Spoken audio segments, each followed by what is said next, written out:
अस्सलाम वालेकुम स्टूडेंट्स, उम्मीद करती हूँ आप सब बिल्कुल खैरियत से होंगे। जी स्टूडेंट्स, आज हम मैक्रो इकोनॉमिक्स एको 403 के लेसन नंबर 10 को देखेंगे। और स्टूडेंट्स, अगर आप मेरे चैनल पर न्यू हैं तो प्लीज़ चैनल को सब्सक्राइब करना मत भूलिएगा, ताकि मेरी हर आने वाली वीडियो आप तक आसानी पहुँच सके। और इसके अलावा स्टूडेंट्स, अगर आपको किसी भी सब्जेक्ट के कोई मटेरियल चाहिए, लेट्स सपोज आपको शॉर्ट लेक्चर्स चाहिए या फिर आपको कोई दूसरा भी कोई भी मटेरियल आपको चाहिए, तो आप मुझसे जो है वो कमेंट में बता सकते हैं। इंशाल्लाह मैं आपसे जो है वो आपको प्रोवाइड करने की कोशिश करूँगी फुल बल के। और आपको इकोनॉमिक्स और मैथमेटिक्स से रिलेटेड कोई भी शॉर्ट लेक्चर्स बनवाने हो तो आप मुझे जो है वो बता सकते हैं। और एसटीए की भी जो है वो मैं बना देती हूँ, ठीक है, क्योंकि एसटीए को भी मैंने जो है वो रीड आउट किया हुआ है, तो इंशाल्लाह मैं उनके भी जल्द से जल्द स्टार्ट करने की कोशिश करूँगी। पहले ये जो मैंने सीरीज़ की हुई है मैं इंशाल्लाह इनको कंप्लीट कर दूँ, देन जो है वो हम एसटीए के भी कुछ जो है वो सब्जेक्ट है उनको हम जो है वो मैं आपसे उनके शॉर्ट लेक्चर जो है वो प्रोवाइड करूँगी। क्लियर। और अगर आपको किसी को अभी चाहिए तो वो मुझसे जो है वो कमेंट में बता सकते हैं, इंशाल्लाह वो भी मैं स्टार्ट कर दूँगी। चलते हैं अब अपने टॉपिक की तरफ। लेसन नंबर 10 है, जो कि the role of government and money and inflation. Students, inflation के बारे में जो है इस पेज के बाद जो है वो हमारे पास इन्फ्लेशन का टॉपिक आएगा, तो मैं उसमें आपको क्लियर करवाऊँगी कि इन्फ्लेशन होता क्या है। अब जो है वो हम देख लेते हैं गवर्नमेंट का रोल देख लेते हैं एज अ मनी, ठीक है। और इन्फ्लेशन का रोल जो होगा वो गवर्नमेंट के नज़र में वो हम नेक्स्ट पेज पे जो आएगा टॉपिक उसमें देखेंगे, ठीक है। चलें अब देखते हैं हम। If the government increases defence, वो कहते हैं अगर गवर्नमेंट जो है वो इस चीज़ का डिफेंस में वो मतलब दिफा करती है कि स्पेंडिंग डेल जी जो है वो greater than zero in case of big tax cuts del T less than zero. मतलब जो गवर्नमेंट जो खर्च कर रही है, स्पेंड कर रही है, वो जो है वो ग्रेटर दैन हो, ठीक है, ज़ीरो से, और जो कि उसका जो टैक्स है, टैक्स कट से जो है वो लेस देन हो ज़ीरो से। तो अकॉर्डिंग टू आवर मॉडल, वो कहते हैं इस मॉडल के मुताबिक जो है वो ये बयान किया जाता है कि both policies reduce national savings. ये दोनों जो है वो पॉलिसीज़ जो हैं, ये दोनों जो जी और टी वाली, ये दोनों पॉलिसीज़ जो है वो रिड्यूस करती हैं नेशनल सेविंग को, यानी जो है वो नेशनल सेविंग जो होती है हमारी उसको कम कर देती हैं, ठीक है। वो कैसे कर देती है मैं आपको बताती हूँ कि वो कहते हैं कि जैसे कि जी इंक्रीज़ होगा, यानी जितना हमारी गवर्नमेंट पैसा खर्च करेगी हमारी सेविंग जो है वो तो डिक्रीज़ हो जाएगी। क्योंकि एक देखें ना, एक जो हमारी सेविंग, लेट्स सपोज हम कहते हैं, हम अपनी फैमिली के लिहाज से, हम अपने पर्सनल लिहाज से भी अगर देखें कि अगर हम महीने का अगर हम 30,000 बचा लेते हैं, लेट्स सपोज 30,000 बचाते हैं, तो अगर हम उसको जो है वो स्पेंड करना शुरू कर दें तो हमारे जो है वो क्या हो जाएगी, सेविंग जो है वो कम हो जाएगी ना। तो इसी तरह नेशनल सेविंग की होती है, जो हमारे मुल्क की होती है, जो पूरी पाकिस्तान की जो होती है सेविंग्स बना जो होती है, तो अगर गवर्नमेंट उसमें से ख़र्चा ज़्यादा करेगी तो उससे क्या होगा, जी इंक्रीज़ होगा, मतलब ख़र्च ज़्यादा होगा, तो एस डिक्रीज़ हो जाएगा, मीन दैट सेविंग कम हो जाएगी। इसी तरह वो कहते हैं अगर टी डिक्रीज़ होगा, यानी जो टैक्स लगाती है गवर्नमेंट मुख्तलिफ़ चीज़ों पर, तो अगर टैक्सेस को जो है वो कम कर देती है तो कंजम्पशन क्या हो जाएगी, सी जो है वो इंक्रीज़ होगा। क्यों इंक्रीज़ होगा? देखिए, अगर हम मार्केट में हम जाते हैं, हमें कोई चीज़ डिस्काउंट पे या हमें कम रेट में मिल रही है, तो क्या होता है, डिमांड्स बढ़ जाती हैं, लोग जो है वो ख़रीदारी ज़्यादा करते हैं, ये चीज़ें कम हो रही हैं तो वो ख़रीदारी ज़्यादा करेंगे। तो ख़रीदारी जब ज़्यादा बढ़ जाएगी, यानी सी ज़्यादा बढ़ जाएगा टी की वजह से, तो एस भी जो है वो क्या हो जाएगी, यहाँ पे भी एस डिक्रीज़ हो जाएगी, ठीक है। टैक्सेस के कम होने से जो है वो हमारी क्या हो जाएगी, सेविंग डिक्रीज़ हो जाएगी। इसी तरह गवर्नमेंट जो इंक्रीज़ होगी, वो गवर्नमेंट एक्सपेंडिचर्स इंक्रीज़ होंगे, तो हमारे पास तब भी एस जो है वो यानी सेविंग जो है वो डिक्रीज़ हो जाएगी। क्लियर? आई होप आपको जो है वो अच्छे से अब क्लियर हो गया होगा। द रोल ऑफ गवर्नमेंट क्या होता है। Students, the role of government आप यहाँ पे देख सकते हैं, ये आई है, आर है, ये इंटरेस्ट रेट हो गया, ये इन्वेस्टमेंट हो गई, ये सेविंग्स हो गई, ठीक है। तो ये इनका जो है वो कम्बिनेशन जो है रोल ऑफ गवर्नमेंट का, ये विद डायग्राम उन्होंने शो किया, वो आप देख सकते हैं।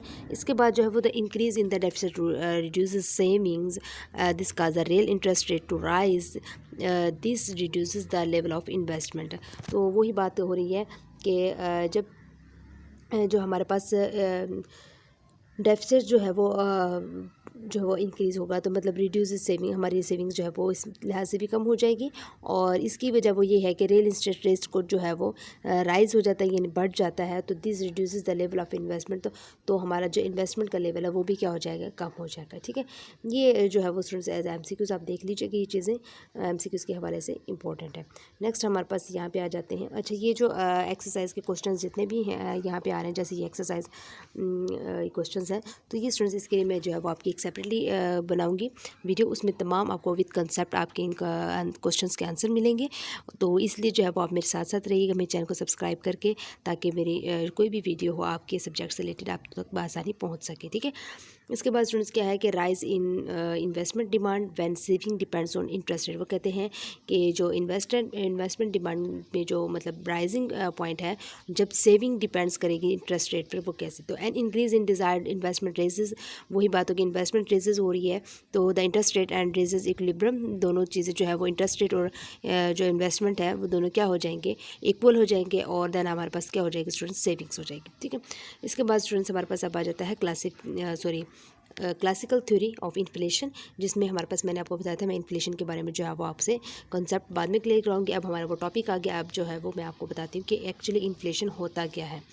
जी स्टूडेंट्स, इन्फ्लेशन एक्चुअली ये होता है, मैं आपको पहले वैसे बता देती हूँ, देन हम जो है वो इसकी डेफिनेशन की तरफ बढ़ेंगे। इन्फ्लेशन वो चीज़ होती है जैसे जो जनरल जो प्राइसेस होती है हमारी मार्केट में, उसका इंक्रीज़ हो जाना, ठीक है, और उसके लिए जो है वो लोगों को, यानी कि मतलब महंगाई का बढ़ जाना, हम कह देते हैं सिंपल लफ्ज़ में, महंगाई का बढ़ जाना, यानी जनरल जो है वो प्राइसेस का इंक्रीज़ हो जाना इन्फ्लेशन कहलाता है।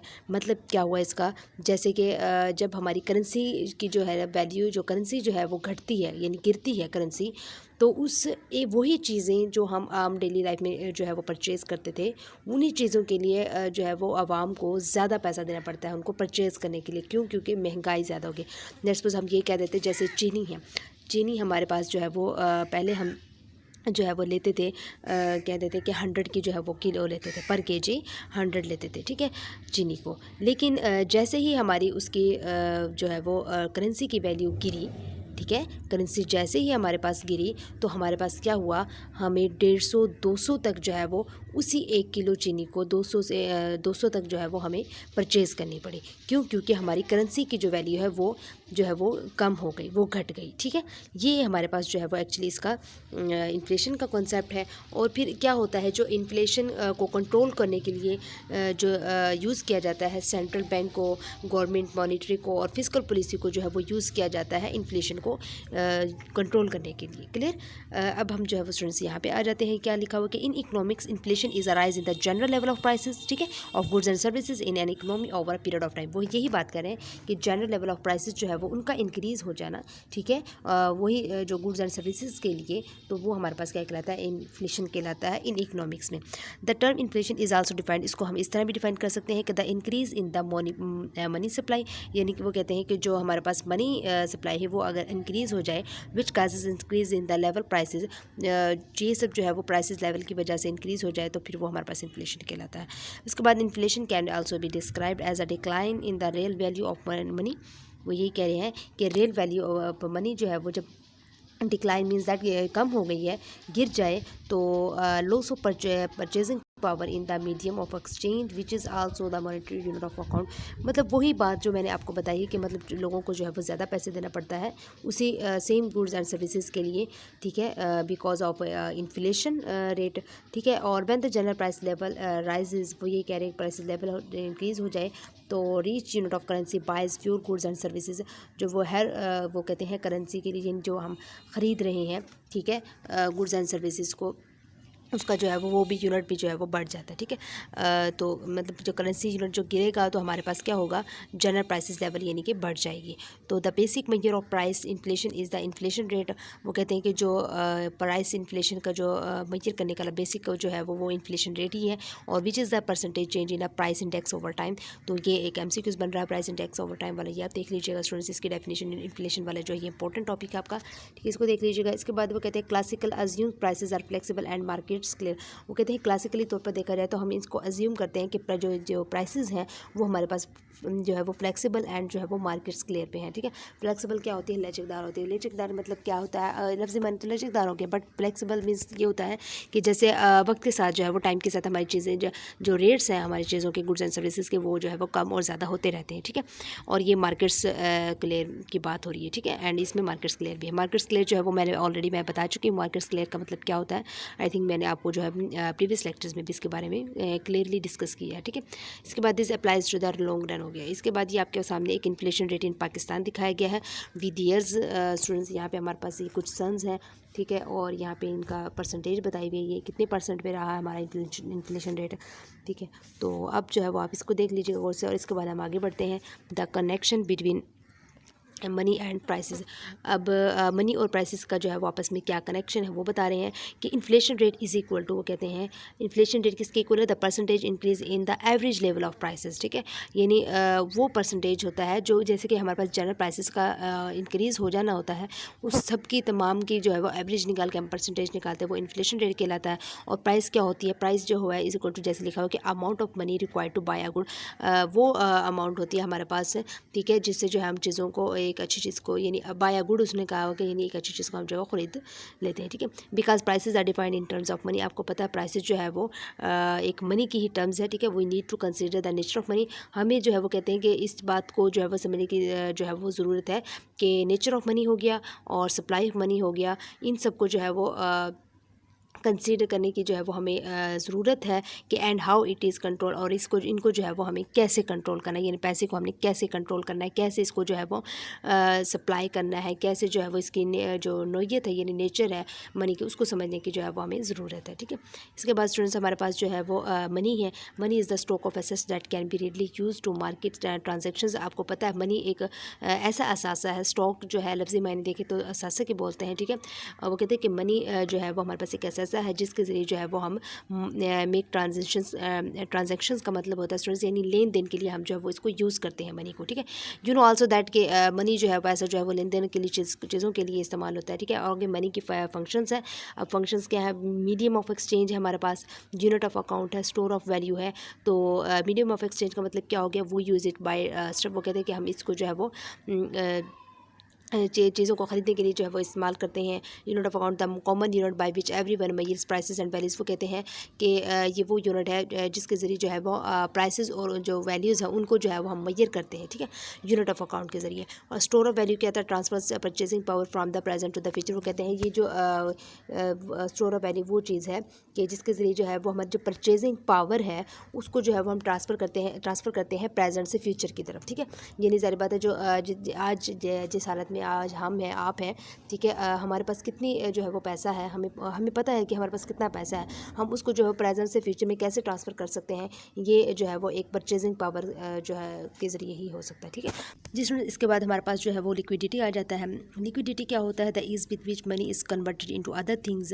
यानी जो है वो उसको जो हमारे पास वो मनी जो है वो उसको हमने कन्वर्ट करना होता है दूसरी चीज़ों में, goods and services is sometimes called money is liquidity. अच्छा, मैं आपको इसका जो है वो एक कंसेप्ट बता देती हूँ। लिक्विडिटी जो है वो होती है हमारे पास क्या है, सुन, जैसे आपके पास जो है वो कैश है, ठीक है, जो कैश है ना, आप उससे जो है वो बहुत जल्दी इजीली जो है वो आप उसको यूज़ करके अपना गुड्स एंड सर्विसेज को जो है वो परचेज़ कर सकते हैं, ठीक है, ठीक है। आप चीज़ों को जो है वो ख़रीद सकते हैं इजीली, आसानी से, जल्दी से, क्विकली, ठीक है। अब लेकिन अगर आपके पास जो है वो रियल इस्टेट है, रियल इस्टेट मतलब क्या होता है, ऐसी चीज़ें जो आपको, जैसे कि आपके पास फ्लैट है, प्रॉपर्टी है, ज़मीन है, घर है, यानी ऐसी चीज़ें जो रियल इस्टेट कहलाती हैं, ठीक है। तो वो कहते हैं कि जो रियल इस्टेट में होती है उनको जो है वो आपको उसमें कन्वर्ट करने के लिए, कैश में कन्वर्ट करने के लिए आपको जो है वो टाइम लगता है। क्योंकि आपको पहले उनको बेचना पड़ता है, उनको जो है वो बेचने में भी टाइम लगता है। जब टाइम लगता है तो वो फिर क्या होता है, फिर जाके कहीं आपको जो है वो कैश मिलता है। तो वो ये कह रहे हैं कि जो आपके पास कैश होता है उसकी लिक्विडिटी मतलब हाई होती है, यानी जल्दी से आप उसको यूज़ कर लेते हैं। लेकिन जो आपके पास रियल इस्टेट है उसकी लिक्विडिटी जो है वो कम होती है। क्योंकि उसको टाइम लगता है कैश में कन्वर्ट होने में। तो चीज़ों को जो है वो कन्वर्ट करना जो होता है ना, वो लिक्विडिटी हो गया हमारे पास, ठीक है। Is with which money is converted into other things, clear. तो ये हमारे पास स्टूडेंट्स जो है वो लिक्विडिटी हो गया। और यानी मनी को जो है वो दूसरी चीज़ों में किसी भी चीज़ में कन्वर्ट करने के लिए लिक्विडिटी कहलाएगा, और इसको जो है वो हम मनी लिक्विडिटी भी कहते हैं। इसके बाद मनी की टाइप्स कितनी होती है हमारे पास, फ़िएट मनी होती है और कमोडिटी मनी होती है। फ़िएट मनी क्या होता है और कमोडिटी मनी क्या होता है, इसका हमें जो है वो नहीं पता, तो चले मैं आपको बता देती हूँ, ठीक है। स्टूडेंट्स दो जो है वो ये मनीज़ की 2 टाइप्स होती हैं, ये दोनों आपने अच्छे से याद कर लेनी है। इनका कॉन्सेप्ट देख लें। फ़िएट मनी वो होती है जिनकी जो है वो जैसे वैल्यू जो है वो गवर्नमेंट जो है वो इसको फिक्स करती है, ठीक है।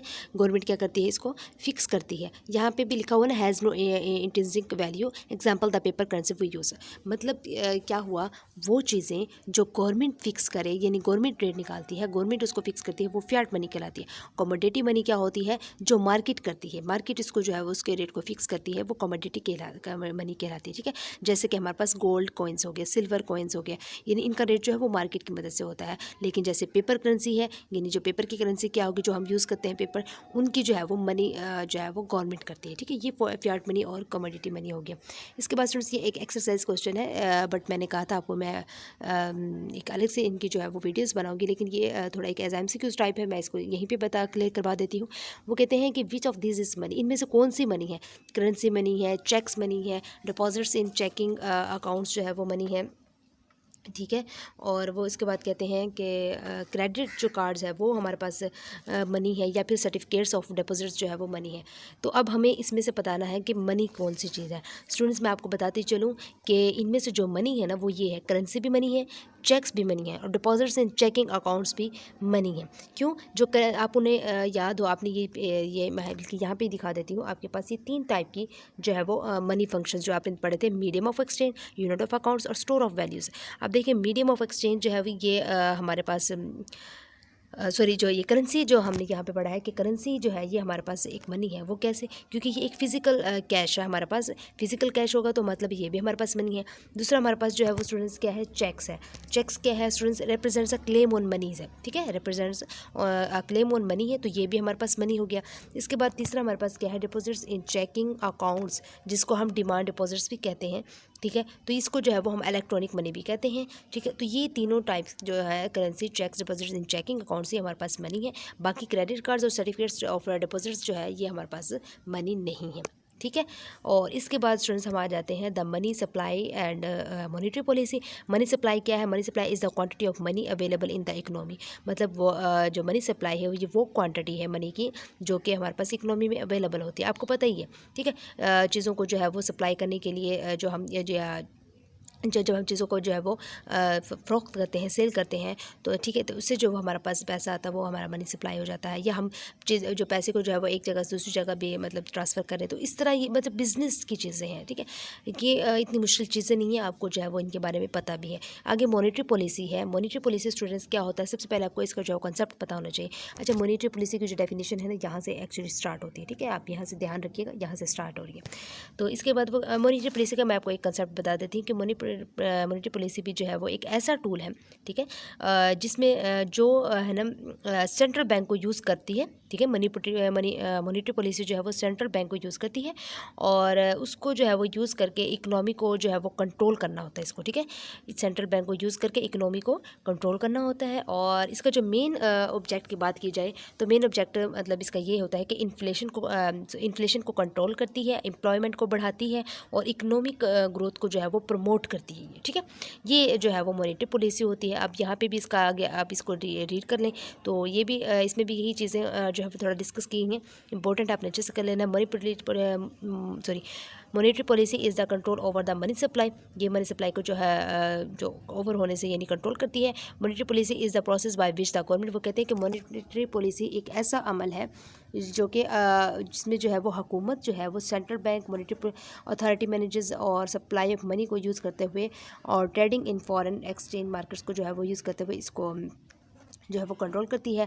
Monetary policy is generally referred to as either being an expansionary policy और contraction policy where an expansion. ये स्टूडेंट्स ये वही चीज़ें जो मैं आपको जो कंसेप्ट मैंने आपको बता दिया है, तो ये आप इसको अच्छे से जो है वो ये याद कर लीजिएगा। ठीक है, अच्छा, द सेंट्रल बैंक की बात आ जाती है तो monetary policy is conducted by countries central bank. ठीक है, वो कहते हैं कि मॉनेटरी पॉलिसी जो है वो कंडक्ट करती है कंट्रीज सेंट्रल बैंक को, और पाकिस्तान में जो है वो द सेंट्रल बैंक को जो है वो हम क्या कहते हैं, स्टेट बैंक ऑफ पाकिस्तान भी कहते हैं, SBP। और सेंट्रल बैंक जो कंडक्ट्स करता है OMOS को कंडक्ट करता है फ्रीक्वेंट बेसिस पर, यानी बार बार उसको जो है वो कंडक्ट करता है OMOs को। और NOMO जो है वो टिपिकली इन्वॉल्व होता है सेंट्रल बैंक में, जो कि बाइंग और सेलिंग के लिए जो यूज़ होता है, और गवर्नमेंट सिक्योरिटीज़ में, और टी बिल्स जो and bonds to commercial banks. ठीक है, ये चीज़ें जो है वो आप इसको अच्छे से देख लीजिएगा एज MCQs के हवाले से। इसके बाद to expand the money supply आ गया, to reduce the money supply आ गया। The state bank buys treasury, वो कहते हैं जो एक्सपेंड द मनी सप्लाई क्या होता है, जिसमें जो है वो स्टेट बैंक जो है वो ट्रेजरी बिल्स जो होते हैं उनको ख़रीदता है, और फिर उसकी जो है वो उनकी बिल्स ख़रीद कर उनकी जो है वो अदायगी करता है, और अदायगी करने के बाद जो है वो अदायगी जो करता है विद न्यू मनी के साथ करता है। ठीक है, इसके बाद to reduce the money supply क्या होता है, the state bank sells treasury, वो कहते हैं कि स्टेट बैंक जो है वो टर्शरी बिल्स को सेल करता है, और जो है वो फिर उनको जो है वो रिसीव करता है एग्जिस्टिंग डॉलर्स में, and then destroys them. Dollars में रिसीव करने के बाद फिर वो क्या करता है, उन जो है पैसों को जो है वो डिस्ट्रॉय कर देते हैं, यानी ज़ाया कर देता है। State bank controls the money supply in 3 ways में, वो कहते हैं स्टेट बैंक जो है वो मनी सप्लाई को 3 वेज में कंट्रोल करता है। एक कौन सी, ओपन मार्केट ऑपरेशंस में से, एक रिजर्व रिक्वायरमेंट से, और तीसरा जो है वो discount rate which commercial banks pay to borrow from the state bank.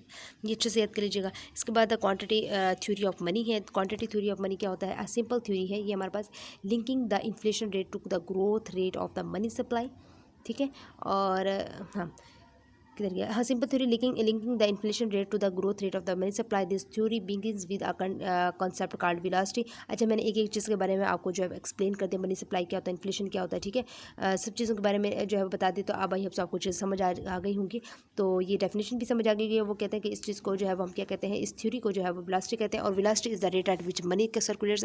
Velocity वो चीज़ है जो मनी जिसके जो है वो सर्कुलेट कर रही होती है, और the number of times the average rupee bill changes hands in a given time period is called velocity. ये स्टूडेंट्स आपने अच्छे से याद कर लेना है। और इसके बाद ये एक एग्जांपल आ रही है, ये इंपॉर्टेंट एग्जांपल है, मोस्ट इंपॉर्टेंट एग्जांपल है। इसको आपने जो है वो नहीं जो है वो छोड़ना, स्किप नहीं करना। तो आप इसको जो है प्रैक्टिस कीजिएगा। V is equal to T/M है, वेलोसिटी भी है T, और T जो है वो वैल्यू ऑफ ऑल ट्रांजेक्शंस है, M मनी सप्लाई है। If we use nominal GDP as a proxy for total transactions, then V is equal to P multiply by M। और इनके जो वैल्यूज़ भी हमारे पास मौजूद है, आप देख सकते हैं। मनी सप्लाई जो है वो राइज 10 बिलियन है, वेलोसिटी जो है वो 5 है। ठीक है, और suppose 50 billion and transactions T जो है वो हमारे पास जो है वो 50 है। तो यहाँ से जो है वो स्टूडेंट्स आप इस तमाम वैल्यूज़ के होते हुए आप फार्मूले में पुट करेंगे, और आपके पास जो है वो सोल्यूशन आ जाएगा। ठीक है, इसके बाद जो है वो आपने क्या करना है, क्वांटिटी इक्वेशन पर आ जाना है। क्वांटिटी इक्वेशन क्या होता है, the quantity equation can be written as this. इस क्वांटिटी इक्वेशन को हम इस तरह लिख सकते हैं, यानी money supply multiply with velocity is equal to जो है वो प्राइस मल्टीप्लाई विद जो है वो वाई हमारे पास आ गया। ठीक है, हाँ ठीक है। इसके बाद जो है वो इस इक्वेशन को हम आप इसको जो है वो अच्छे से याद कर लीजिएगा।